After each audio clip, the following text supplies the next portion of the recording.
How long are you going to sit there and tell yourself a story where you're the victim? Think about it. Every time life hits you, do you fold into self-pity or do you stand up and decide to become dangerous to your problems? Because feeling sorry for yourself is the most comfortable prison ever built. It feels justified, it feels emotional, it feels human, and it keeps you exactly where you are. Nobody is coming to save you. That's not cruel, that's freedom. The moment you accept that, you stop waiting and you start moving. You stop complaining and you start building. You stop asking for permission and you start taking responsibility. Responsibility is power. The more you own, the stronger you become. Look around. The world doesn't reward excuses, it rewards results. You can explain your pain to everyone you meet, or you can use that pain to sharpen yourself. The choice is always yours. Pain is guaranteed. Suffering is optional. You suffer when you replay the same sad story and do nothing different. You grow when you decide the story ends today. Discipline is the bridge between who you are and who you want to be. Motivation is a feeling. Discipline is a decision. Feelings change with the weather. Decisions change your life. When you wake up and you don't feel like doing the work, that's not a problem. That's the test. Winners pass tests. Losers negotiate with them.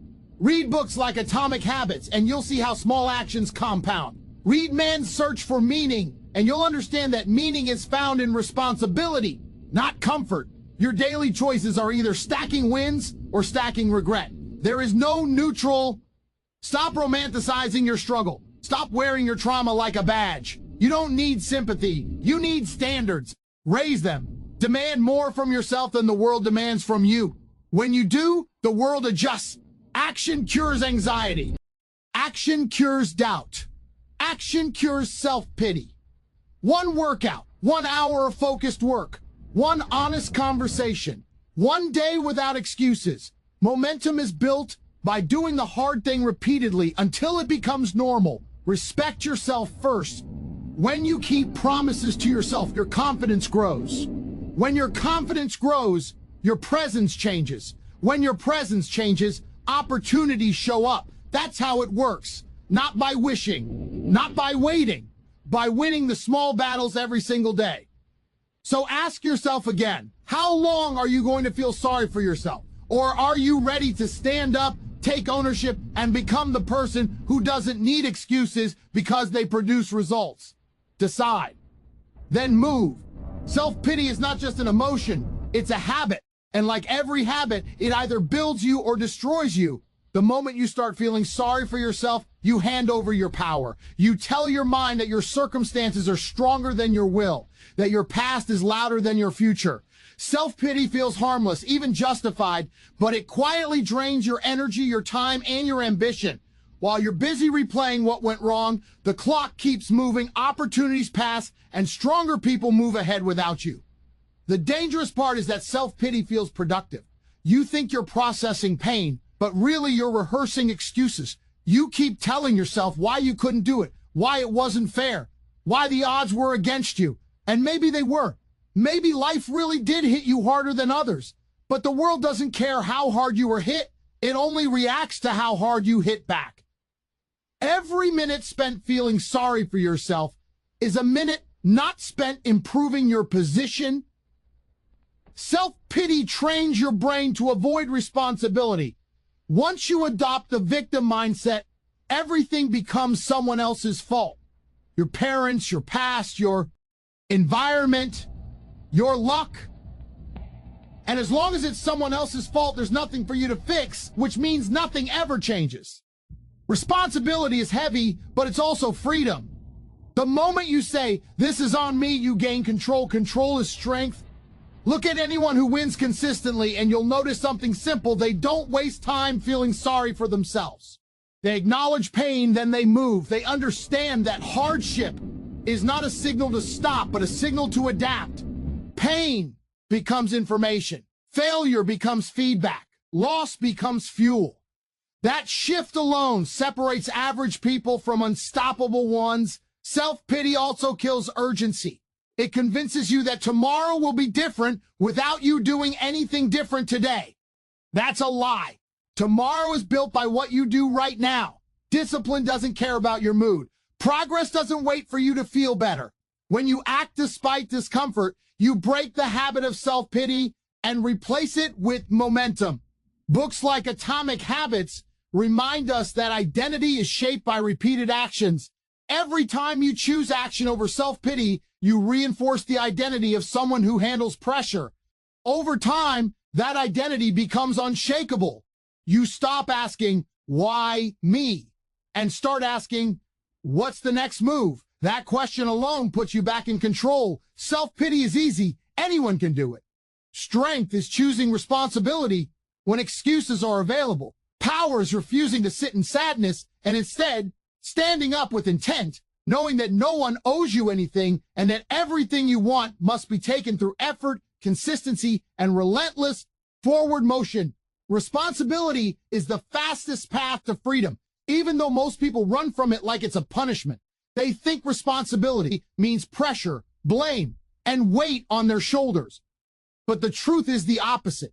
The moment you take full responsibility for your life, you take back control.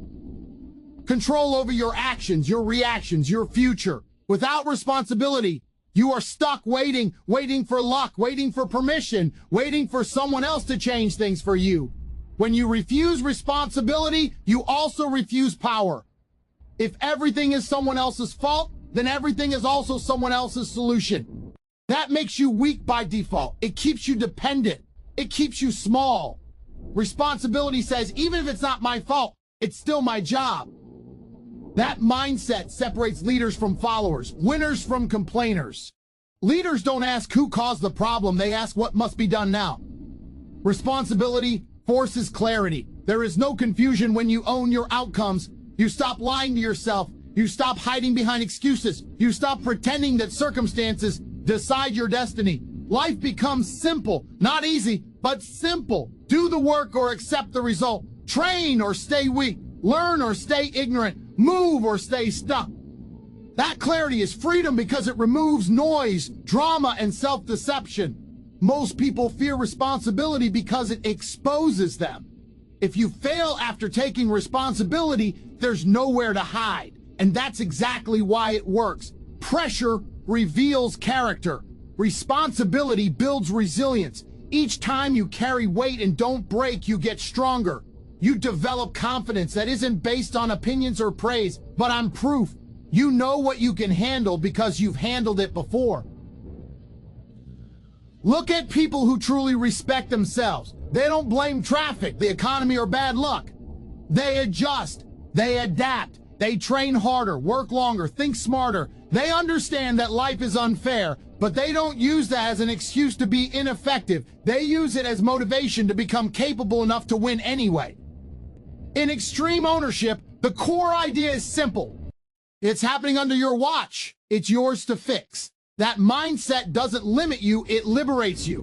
When you accept full ownership, you stop feeling helpless. Helplessness comes from believing you have no influence. Responsibility reminds you that you always have influence, even if it's only over your effort and attitude. Freedom is not comfort. Freedom is competence. It's knowing that no matter what happens, you can respond. Responsibility trains that ability daily. It turns chaos into a challenge instead of a threat. You stop asking the world to be easier and start making yourself stronger. Once you embrace responsibility, excuses sound embarrassing. Complaints feel pointless. You realize that every problem is an opportunity to prove who you are. And the more responsibility you carry, the less anyone can control you. Because a man or woman who owns their choices cannot be manipulated, distracted, or emotionally enslaved by circumstances beyond their control. Discipline beats motivation every single time because motivation is unreliable and discipline is loyal. Motivation shows up when things feel exciting, when the goal is new, when the vision is fresh. Discipline shows up when you're tired, bored, frustrated, and questioning yourself. That's why discipline is the real advantage. Anyone can act when they feel inspired. Very few people act when they don't feel like it, and that's where separation is created. Motivation is emotional. It rises and falls with mood, sleep, praise, and circumstances. If you rely on motivation, your progress will be inconsistent because your emotions are inconsistent. One bad day, one insult, one failure, and suddenly you don't feel like it anymore. Discipline doesn't ask how you feel. Discipline asks what needs to be done. It removes emotion from the equation and replaces it with standards. When discipline is in place, excuses lose their power. You stop negotiating with yourself. You stop saying, I'll start tomorrow or I'll do it when I'm ready. Discipline understands that readiness comes after action, not before it. Confidence is built by keeping promises to yourself, especially on the days when breaking them would be easy. Discipline is quiet. It's not loud or flashy. It doesn't post about the work. It does the work. It's waking up early when nobody is watching. It's training when the room is empty. It's staying focused while everyone else is distracted. Over time, that quiet consistency compounds into something intimidating. People call it talent or luck, but it's discipline repeated so many times it becomes identity. Look at people who dominate in any field, and you'll notice they don't rely on motivation. They rely on systems, routines, non-negotiables. They decide in advance what they do daily so their feelings don't get a vote.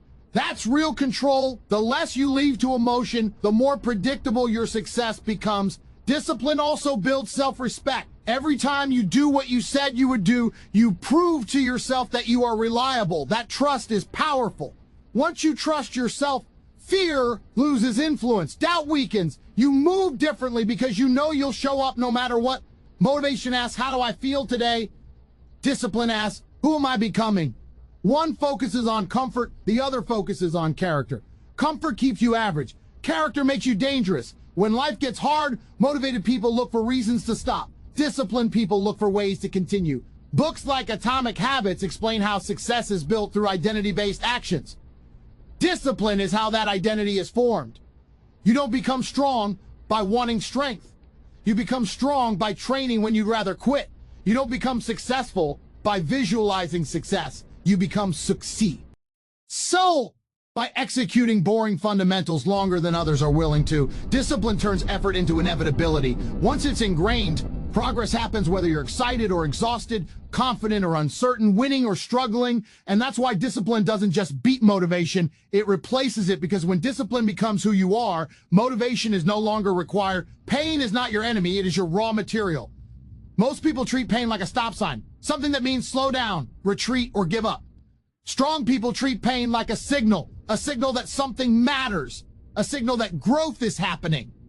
The difference between those two reactions determines everything. Pain is unavoidable, but what you do with it decides whether it breaks you or builds you. When something hurts, your first instinct is to escape it. Distraction, excuses, comfort, numbness. That's how people waste their suffering. They feel pain and then do nothing productive with it. But pain carries energy. It carries focus. It strips away weakness and reveals what you actually care about. If you learn to harness it, pain becomes fuel. Every challenge you face has already proven something about you. You survived. You adapted. You're still here. That means you're stronger than the story you tell yourself when things get hard. Pain exposes lies. It shows you where you're undisciplined, where you're lazy, where you've been avoiding responsibility. That information is valuable. Ignoring it keeps you stuck. Using it makes you dangerous. Look at physical training. Muscle grows through resistance and micro tears. Without stress, there is no adaptation. Life works the same way. Emotional pain, financial pressure, failure, rejection, all create resistance. You can either let that resistance crush you or let it reshape you. Growth never comes from comfort. Comfort maintains. Pie transforms. People who turn pain into excuses stay small. People who turn pain into purpose outgrow their environment. They stop asking, why is this happening to me? And start asking, how can this make me better? That question flips the power dynamic. Suddenly, life is no longer attacking you, it's training you. In man's search for meaning, the idea is clear. Meaning can be found even in suffering. Not by enjoying pain, but by choosing your response to it. When you decide that your pain will not be wasted, it becomes part of your strength. It becomes part of your story, not as a weakness, but as proof of resilience. Pain also builds perspective. It humbles you. It removes entitlement. It teaches you patience and grit. People who have never suffered break easily because they don't know how to endure. People who have suffered and kept moving develop a quiet confidence. They know that even if things fall apart, they can rebuild. Using pain as fuel means acting while it hurts, training when you're sore, working when you're discouraged, staying focused when you're emotionally tired. Each time you do that, you rewire your mind to associate pain with progress instead of fear. Over time, pain loses its power to stop you because it has become familiar, even useful. Pain doesn't mean you're losing. Often it means you're close to a breakthrough. It means you're pushing past old limits. The moment you stop running from pain and start using it, you step into a different category of person, one who doesn't collapse under pressure, one who doesn't need comfort to keep moving, one who understands that pain is temporary, but strength earned through pain lasts forever. Daily action is what separates people who talk from people who win. Big goals mean nothing without consistent movement toward them. Most people get obsessed with the end result and ignore the daily process. Then, whoa. Wonder why nothing changes. Momentum isn't created by intensity once in a while. It's created by showing up every day and doing the work whether it feels important in the moment or not. Small actions look insignificant, which is why most people skip them. One workout doesn't transform your body. One focused hour doesn't instantly change your bank account. One discipline choice doesn't rewrite your life. But that thinking is exactly what keeps people stuck. Progress doesn't happen in leaps. It happens in layers. Every small action stacks on the last, and over time those stacks become impossible to ignore.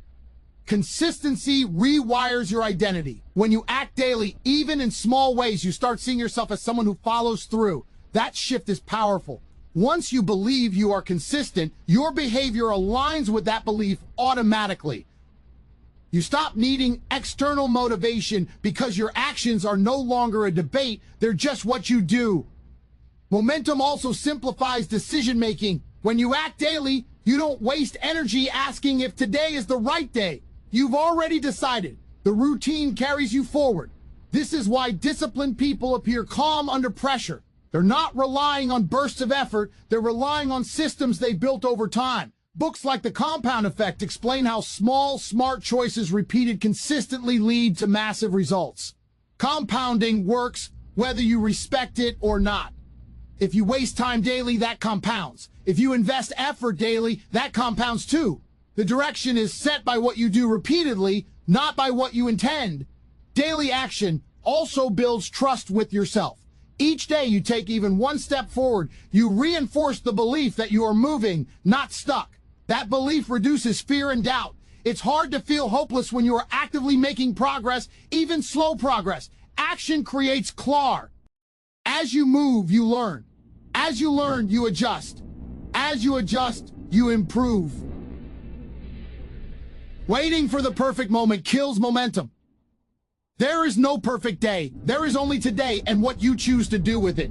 The people who win are not the most gifted, they are the most consistent. They understand that success is rented and the rent is due every single day. When daily action becomes non-negotiable, momentum becomes automatic. You stop starting over because you never stop. You don't rely on hype or emotion. You rely on repetition. Over time, that repetition turns effort into rhythm and rhythm into dominance until one day people call your results sudden, not realizing they were built slowly, quietly, and relentlessly through daily action compounded over time. Respect starts with what you tolerate from yourself. Before the world decides how it treats you, you teach it how by the standards you live by when nobody is watching. Self-respect isn't confidence, and it's not arrogance. It's discipline in private. It's doing what you said you would do, even when quitting would be easy and unnoticed. The world responds to that kind of consistency, even if it never hears about it. People chase respect by demanding it, posting about it, or trying to look important. That never works. Respect is never given to people who ask for it.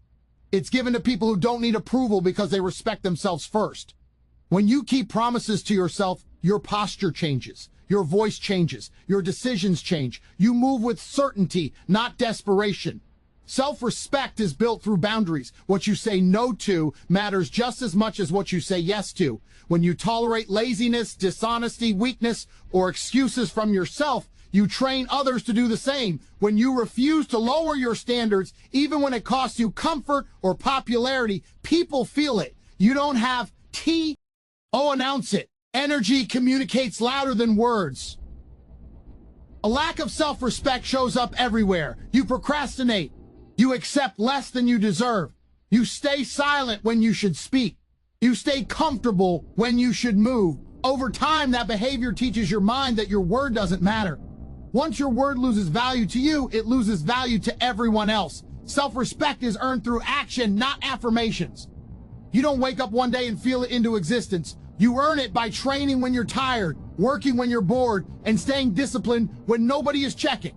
Every hard choice you make deposits into your self-respect account. Every excuse you accept withdraws from it. Look at people who command respect the moment they walk into a room. It's not about size, money, or status. It's about certainty. They know who they are because they've proven it to themselves repeatedly. That certainty makes people listen. It makes people hesitate before testing boundaries. It makes people take you seriously without you asking. In the 7 Habits of Highly Effective People, the idea of integrity is simple. Alignment between values and actions. That alignment creates trust, and trust creates respect. When your actions match your words, you become predictable in the best way possible. People know you mean what you say, and that's rare. Self-respect also changes your tolerance for mediocrity. Once you respect yourself, you stop settling. You stop staying in places that drain you. You stop negotiating your standards for short-term comfort. That doesn't make life easier, but it makes it cleaner, less drama, less regret, less wasted time. The world is always watching how you treat yourself. If you cut corners, others will too. If you stand firm, others adjust. You don't need to dominate anyone. You just need to be unshakable. Respect follows strength, and strength is built internally long before it's recognized externally. When self-respect becomes non-negotiable, the way people treat you changes automatically because you've already decided how you will treat yourself first. So this is the line in the sand. No more self-pity, no more waiting for motivation, no more blaming the past or negotiating with weakness. You've heard the truth, and now you have a choice. You can go back to comfort and stay the same, or you can take responsibility and move forward with intent. Pain will come either way, but only one path turns it into strength. Decide to act daily. Decide to keep your word to yourself. Decide to stop asking for sympathy and start earning respect. The moment you stop feeling sorry for yourself is the moment you become dangerous to your excuses and unstoppable in your progress, because from that point on, nothing controls you except the standards you choose to live by.